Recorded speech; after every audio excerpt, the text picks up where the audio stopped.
Hello student, आज इस video में हम लोग क्लास 11 से मैथ्स में एक्सरसाइज 1.1 का क्वेश्चन नंबर 5 को सॉल्व करने वाले हैं। क्वेश्चन नंबर 4 तक का क्वेश्चन ऑलरेडी चैनल पे डाल दिया गया है, तो आप चैनल पे जाके देख सकते हैं। ठीक है, चलिए क्वेश्चन नंबर 5 में देखते हैं क्वेश्चन को कैसे सॉल्व करते हैं। तो क्वेश्चन नंबर 5 में आप देखेंगे लिखा हुआ है list all the element of the following set, यानी आपको यहाँ सेट दिया हुआ है। अभी हम 3 सेट ही लिखे हुए हैं, बाकी और भी क्वेश्चन बाद में लिखेंगे। तो यहाँ आपके पास में सेट दिया हुआ है, इस सेट का क्या करना है हम लोग को, इस सेट का हम लोग को निकालना है, एलिमेंट बताना है। ठीक है, क्या क्या इसका एलिमेंट होगा। तो पहला नंबर सेट में हम लोग आते हैं। ए नंबर में हम लोग पास में दिया हुआ है कि x such that x is an odd natural number होना चाहिए। ठीक है, तो यानी ओड नंबर होना चाहिए, नेचुरल मतलब 1 से बड़ा ही होना चाहिए। तो हम लोग लिखना शुरू करेंगे। ओड नंबर 1 होता है, फिर 3 होता है, फिर 5, फिर 7, फिर 9, फिर 11, फिर 13, ऐसे करके डॉट डॉट डॉट इन्फिनिटी तक हम लोग लिख सकते हैं। ठीक है, तो ये हो गया हम लोग का क्वेश्चन नंबर 1 का आंसर। क्वेश्चन नंबर बी दिया हुआ है कि x such that x is N integer and minus x का जो वैल्यू है -1/2 से बड़ा होना चाहिए और 9/2 से छोटा होना चाहिए। अगर इसका हम लोग फ्रैक्शन वैल्यू देखेंगे, इसको डिवाइड करेंगे 1/2 का, तो आएगा माइनस में 0.5। 9/2 को अगर डिवाइड करेंगे तो ये आ जाएगा 4.5। और हम लोग को इंटीजर लेना है, इंटीजर। ठीक है, तो हम लोग 0 से बड़ा इंटीजर, अगर सॉरी 0.5 से बड़ा इंटीजर में हम लोग जाएंगे सेट बी में, तो हम लोग को 0 मिल जाएगा। ठीक है, फिर आगे बढ़ेंगे तो 1 मिल जाएगा, फिर 2 मिलेगा, फिर 3 मिलेगा, फिर 4 मिलेगा।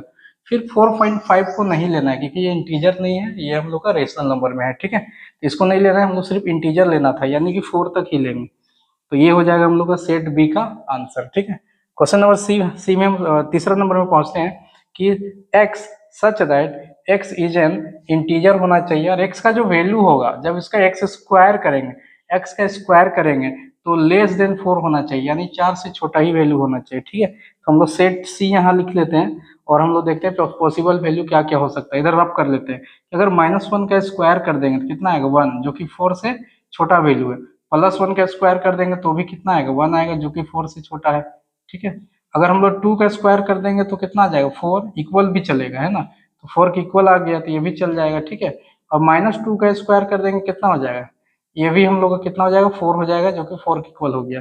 अगर हम लोग यहाँ पर 0 का स्क्वायर कर लेते हैं तो कितना आता है 0 आता है, जो कि 4 से छोटा ही है। ठीक है, अगर हम लोग यहाँ से 3 का स्क्वायर कर देते हैं या -3 का स्क्वायर कर देते हैं तो आएगा 9, जो कि हम लोग का क्या 4 से बड़ा आ जा रहा है। ठीक है, तो यहाँ अब ये सब नहीं लेना है क्योंकि 4 से छोटा नंबर हम लोग लाना था, तो यही सब हम लोग लिख सकते हैं। ठीक है, इसके बाद कोई भी वैल्यू लेंगे तो क्या हो जा रहा है 4 से बड़ा हो जा रहा है, तो इसलिए हम लोग बोल सकते हैं कि हम लोग क्या क्या वैल्यू ले सकते हैं।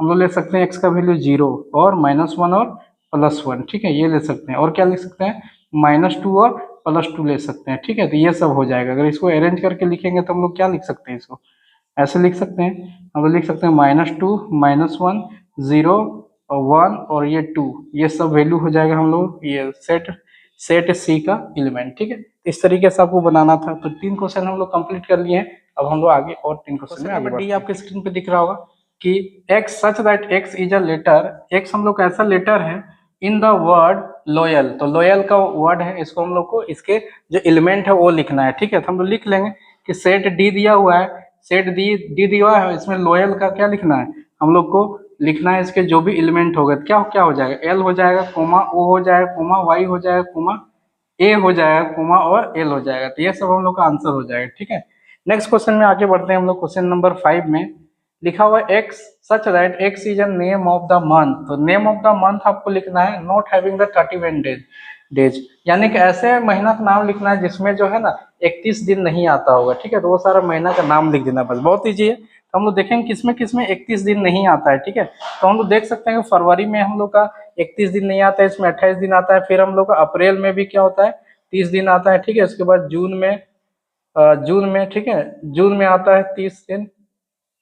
इसके बाद फिर हम लोग का सितंबर बोलेंगे तो सितंबर में भी क्या होता है 30 दिन का महीना होता है, और नवंबर में। ठीक है, ये जितना भी महीना का नाम लिखे हैं इसमें क्या है कि 30 दिन होता है, बस फरवरी छोड़ के। ठीक है, फरवरी में 28 से 29 दिन का होता है, बाकी ऐसा कोई भी महीना नहीं है जिसमें 31 दिन होता होगा। तो ये हो गया हम लोग का क्वेश्चन नंबर 5 का आंसर। क्वेश्चन नंबर 6 हम लोग देख लेते हैं। ठीक है, क्वेश्चन नंबर 6 देखिए, पढ़िए, पढ़ने से ही आंसर आपको मिल जाएगी। X such that x is an consonant, हम लोग का एक्स कैसा होगा, एक कॉन्सोनेंट वर्ड होगा। ठीक है, इन इंग्लिश अल्फाबेट का होगा, विच इज प्रीसीड्स के, यानी के से पहले का जो भी कॉन्सोनेंट है वोवेल्स को छोड़ देना है, ठीक है। जो भी कॉन्सोनेंट होगा उसको सिर्फ लिखना है।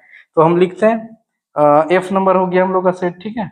तो क्या क्या हो सकता है, ए हम लोग वोवेल छोड़ देंगे तो बी से स्टार्ट करेंगे, बी सी डी, ई छोड़ देंगे, ठीक है। ई के बाद F, A B C D E F हो गया। उसके बाद जी एच आई, ठीक है, आई भी होता है वोवेल्स में तो इसको छोड़ देंगे। तो आई के बाद जे, उसके बाद के, तो के से पहले बोला है, ठीक है। तो के से पहले का जितना भी कॉन्सोनेंट था सब लिख दिए। ए हम लोग का वोवेल्स होता है छोड़ दिए, B C D E vowels होता है उसको छोड़ दिए, ठीक है। ई के बाद एफ जी एच आई, आई को छोड़ दिए। उसके बाद जे, इसके बाद फिर क्या आ जाता है के। तो के को लिखना नहीं, के से पहले वाला लिखना था। तो जितना भी तरह का ये जो एलिमेंट हो सकता है, ठीक है, क्वेश्चन नंबर 5 में, तो ये सारे एलिमेंट हम लोग बना चुके हैं, ठीक है। तो इस तरीके बहुत आराम आराम से हम लोग बना लिए। तो बहुत बड़ा क्वेश्चन था नहीं, ठीक है। बाकी इसी तरीके से हम लोग चैनल पे आगे बढ़ रहे हैं धीरे धीरे। ये हम लोग का लगभग एक एक्सरसाइज कंप्लीट होने वाला है, फिर हम लोग 1.2 की ओर भी आगे बढ़ेंगे। अभी तक कोई भी अगर नहीं जुड़े हैं चैनल से, जुड़ने के लिए चैनल को सब्सक्राइब करके बेल आइकन को हिट कर लीजिए, ताकि जब भी वीडियो हम अपलोड करें, क्योंकि पूरा कोर्स इसमें अपलोड होने वाला है, ठीक है। अभी तो मैथ्स पढ़ा रहे हैं, उसके बाद इंग्लिश भी करेंगे और जरूरत पड़ेगा तो फिजिक्स का भी हो सकता है हम करेंगे, ठीक है। तो बहुत कुछ है आने वाले समय में, बट इसके लिए आपको क्या करना होगा, चैनल को सब्सक्राइब करके बेल आइकन पे हिट करके रखना होगा। साथ में अपने दोस्तों के साथ शेयर कर दिए, ताकि ज्यादा से ज्यादा व्यूज जाएगा तो मोटिवेशन एक तरह से मिलता है, और अच्छे से अच्छा कंटेंट हम लोग और भी मेहनत करके और भी रिसर्च करके, ठीक है, आप लोग के लिए बेहतरीन कंटेंट। और ये तो बस अभी एनसीईआरटी, उसके बाद साइड बुक का भी कुछ प्रैक्टिस क्वेश्चन आपको आने वाले समय में देंगे, ठीक है। बाकी हम लोग मिलेंगे नेक्स्ट वीडियो में, तब तक के लिए जय हिंद, जय झारखंड।